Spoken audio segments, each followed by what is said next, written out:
There's not a day that I wake up and do not pinch myself and be grateful for everything in my life. You ask Conor McGregor and he'll tell you he was destined to be the best fighter in the UFC. I knew everything would happen.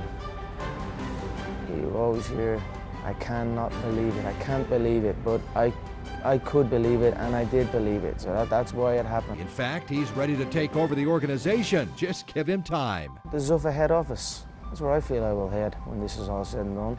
I feel I will have an office bang in the middle of Dana and Lorenzo's office. You know, Dana's office is there, Lorenzo's office is there, and my office will be bang in the middle. Growing up in Dublin, a big office wasn't in his plans. He was more concerned about taking out the bully on the block. There was many times where I fought, and there was many times where I backed down.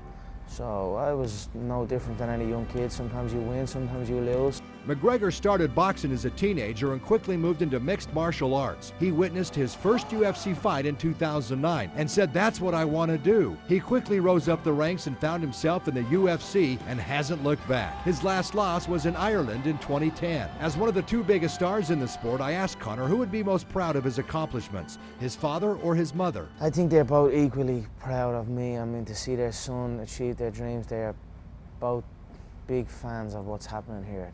My father is a big fan of the sport since he saw my success, and you know, he showed up at every fight. And then my mother has, I could be doing anything and my mother would have my back. 27 years old and living the life he always dreamed. His fans call him the Celtic Tiger or the Irish Ali.